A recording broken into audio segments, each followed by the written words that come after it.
What if I told you that one small-town girl from Alabama, one move to Houston, and one random DM about a dating show ended up creating one of the biggest Love Island USA storylines we've ever seen?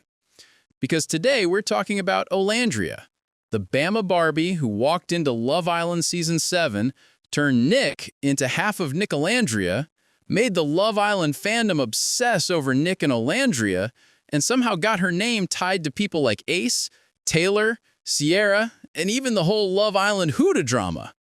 All from one decision to say yes to a dating show.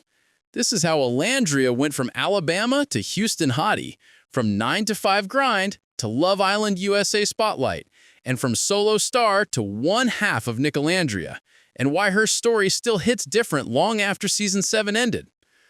Before we get into it, real quick, tap that subscribe button like you're voting for your favorite Love Island couple. It's free, it helps the channel more than you know, and unlike Casa Amor, it will not betray you later. All right, let's talk about what really happened with Olandria and Nicolandria. Long before anyone ever put her name next to Nick or wrote Nicolandria in a hashtag, Olandria was just a kid in Alabama trying to figure it out like everybody else. She didn't grow up in some massive city with Netflix producers knocking on the door.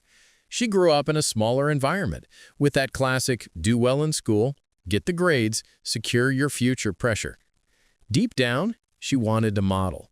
She wanted glam, lights, cameras, and fashion.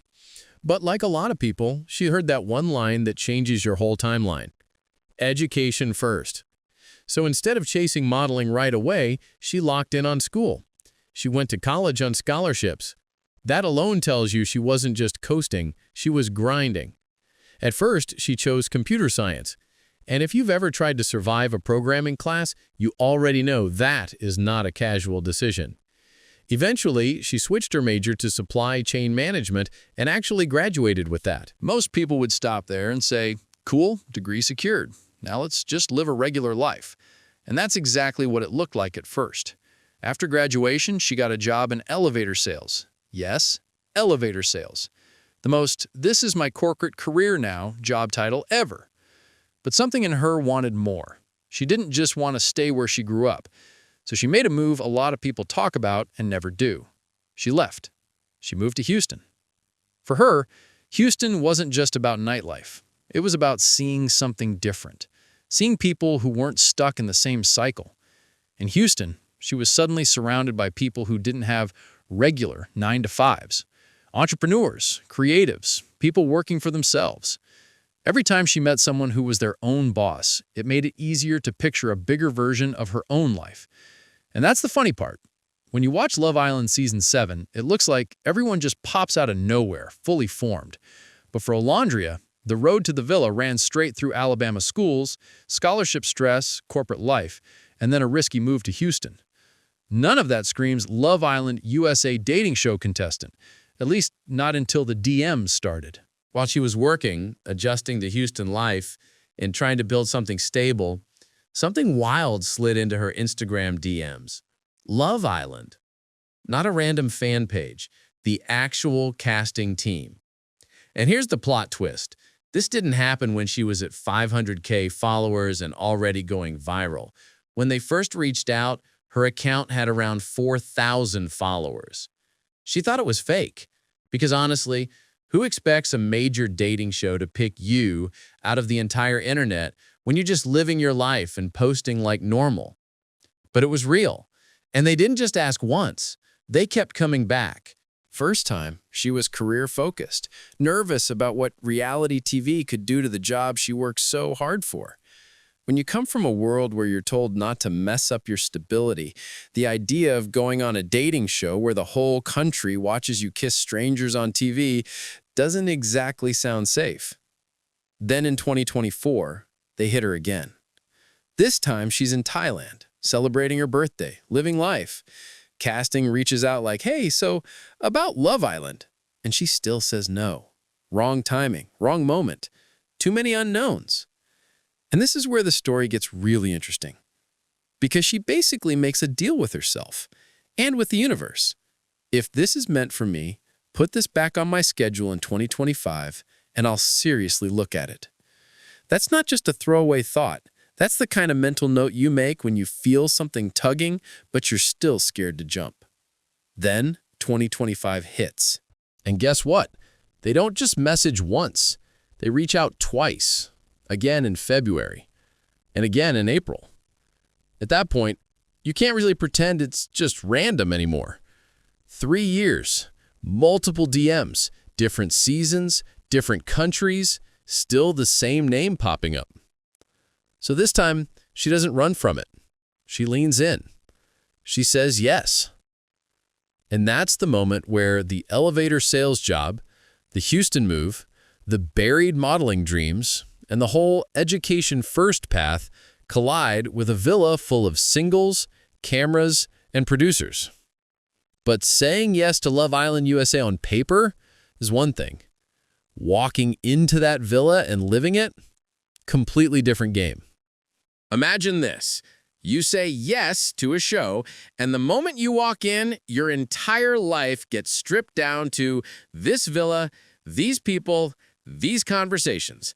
No phone, no social media, no texts from your friends to hype you up or warn you.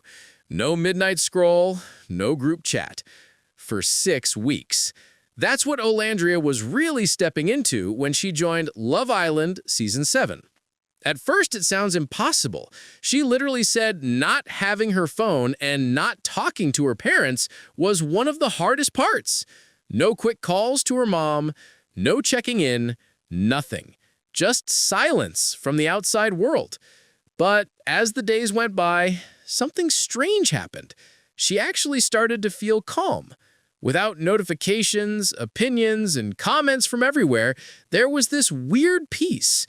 No trending topics to worry about, no DMs to answer, just her thoughts.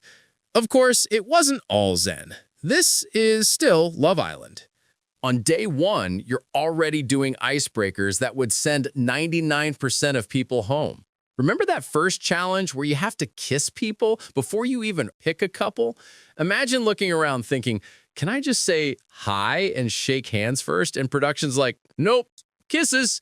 She talked about how wild it felt to be kissing people whose names she barely knew. But once the lights are on and the challenge starts, you kind of black out and just do it. The nerves, the cameras, the adrenaline, it takes over. And as if that's not enough, you're trying to figure out your feelings in a house full of strangers while the clock is always ticking. Time in the villa moves fast. One day you're new, next day there's a recoupling, suddenly there's casa, new bombshells, and eliminations. Normally, when life gets that chaotic, you journal, you write, you text your friend, you complain to your group chat. In the villa, you can't do any of that. No journal, no notebook, no slipping notes to people. If you want to process something, you have to talk, out loud, with a microphone on and camera somewhere. That's pressure most people will never experience. And that's why, for someone like Olandria, building connections with other girls in the villa became a survival strategy, not just a side plot. One thing that became clear about Olandria is that she doesn't do surface-level bonds very well.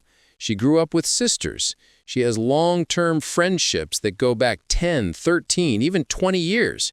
She's not used to temporary people. In her real life, sisterhood actually means something. So when she went into the villa, she wasn't just looking for romance. She was looking for family energy.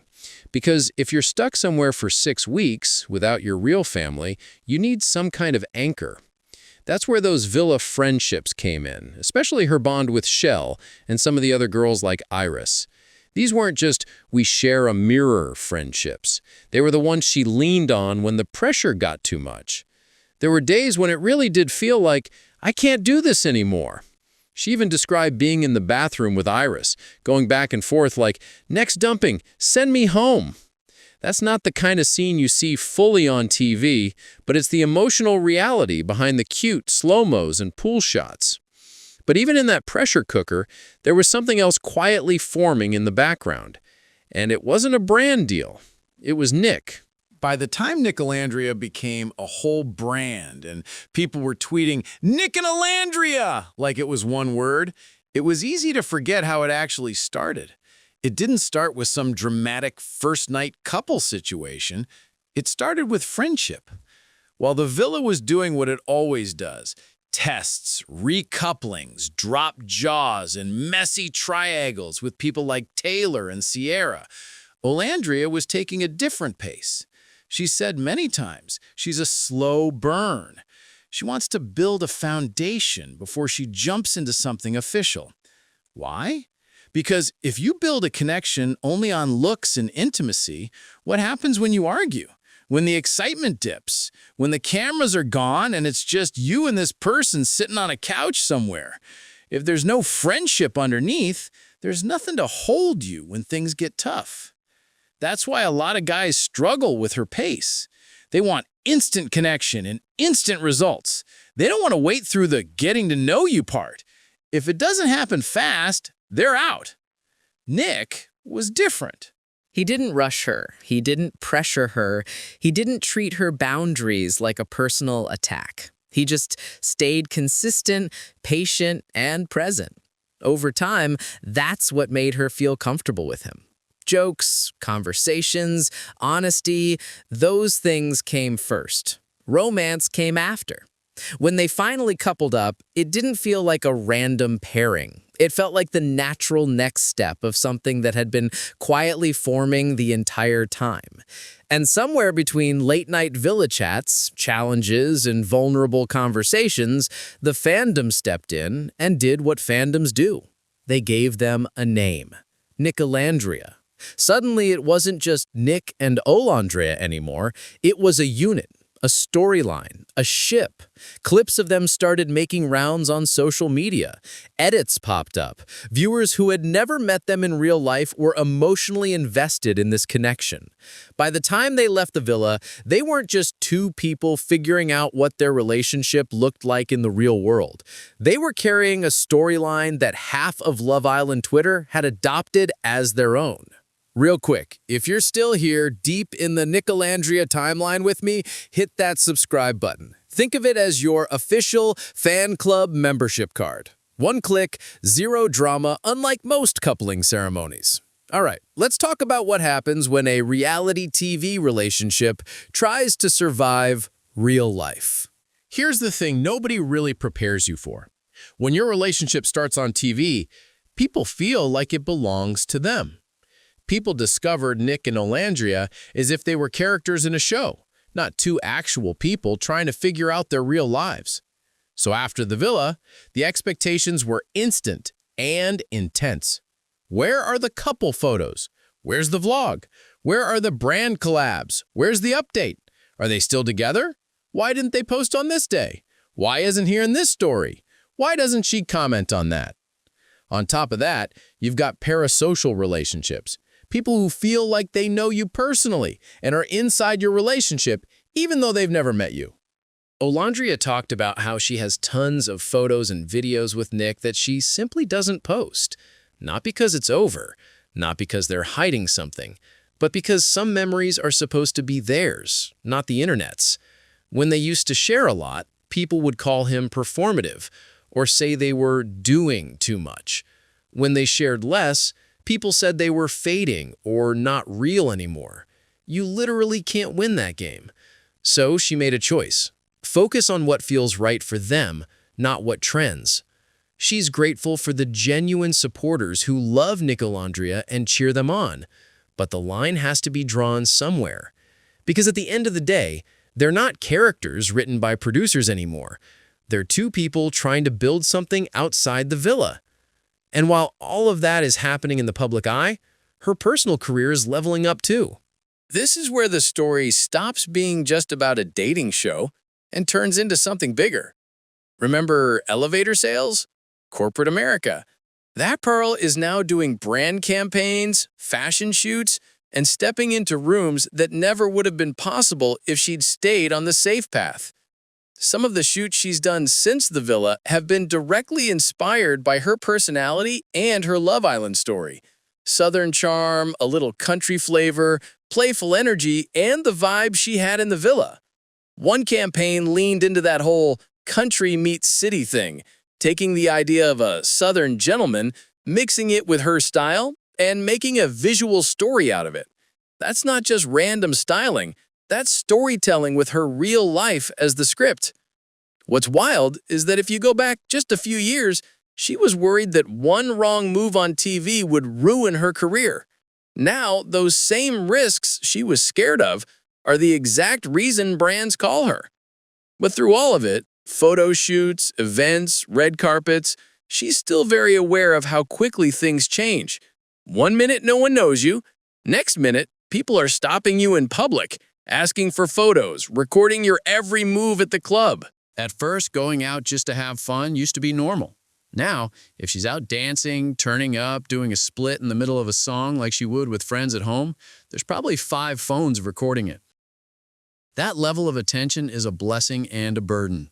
She loves meeting fans. She loves taking pictures. But she also misses those nights where you can just dance like an idiot and nobody posts it in slow-mo on TikTok. So she's learning something a lot of people in the spotlight eventually figure out: how to enjoy the opportunities without letting the attention steal all the joy. And where there is attention, there are always opinions. You can't have a big storyline like Nicolandria, tie-ins with Ace, people comparing Nick and Olandria to other Love Island couples like Taylor and Cierra, and expect the internet to stay quiet. Some people love you. Some people hate you. Some people literally build their entire personality around watching your every move just so they can criticize it. For Olandria, the wave of hate at first was heavy. It wasn't just 1 or 2 comments. It came in by the boatload, enough that it started messing with her mentally. She said it even nudged her toward a mini depression for a bit. Imagine opening your phone and seeing opinion after opinion about you, your relationship, your body, your choices, your outfits, everything. But eventually, she made a decision. She remembered who she was before the villa, before the brands, before the hashtags. She leaned into her team, into the real friends who knew her before any of this, into her own goals. Instead of trying to clap back at every comment or prove herself to strangers who were never going to like her anyway, she started letting her results talk. New campaigns, new opportunities, new wins. Every time she showed up and elevated, it quietly annoyed the people who wanted her to fail. And somewhere in that process, she realized something important. What she had always been asking for in relationships: effort, emotional support, consistency. Someone who isn't intimidated by her shine was never too much. She was just asking the wrong people. Now she has a partner who supports her publicly and privately, who will literally fly in on a crazy schedule to show up for her, and who'd rather step back and let her have the spotlight than compete with her. And that's exactly why her story lands differently with fans. When you zoom out and look at the big picture, it's not just that she was on Love Island USA, or that Nick and Olandria turned into Nicolandria and blew up on social media. It's that people saw a full arc. A girl who listened to education first, did everything right, still wanted more, took a huge risk, and then actually made something of it. A woman who didn't rush into the first flashy villa connection, even when the cameras were rolling and people like Taylor and Cierra had their own storylines unfolding around them. Someone who chose friendship first, romance second, and then somehow ended up in one of the fandom's favorite couples. Someone who is learning in real time how to balance a very public ship with a very private real life. Someone who took online hate, felt it, broke down, and still decided, I'm going to pop my anyway and move forward. When you add all that up, you understand why the Love Island Season 7 fandom, especially the Nicolandria side, connects with her so strongly. She represents something a lot of viewers secretly want: to take a risk late, to say yes to something scary after saying no twice, to find a partner who isn't intimidated by their shine, to turn a reality TV moment into a real-life opportunity. And this is just the beginning. She's talked about wanting to be an entrepreneur, a homeowner, and someone who builds more than just a storyline from a show. The villa wasn't the destination. It was the launch pad. So when you hear names like Ace, Nicolandria, Nick, Olandria, Taylor, Sierra, or even Love Island Huda, it's easy to just think drama, edits, and TikTok clips. But behind all those tags and keywords is a real timeline. Alabama classrooms, scholarship stress, corporate jobs, a risky move to Houston, a DM that wouldn't go away, 6 weeks with no phone, bathroom breakdowns, a slow burn friendship that turned into Nick and Olandria. Then Nicolandria. Brand deals, podcasts, fashion shows, and a whole new life. If there's one thing to take from Olandria's story, it's this. Sometimes the opportunity that scares you the most is the one that unlocks the version of you've been imagining the whole time. But you still get to choose what stays public and what stays private. Fame doesn't mean you owe the internet your entire life.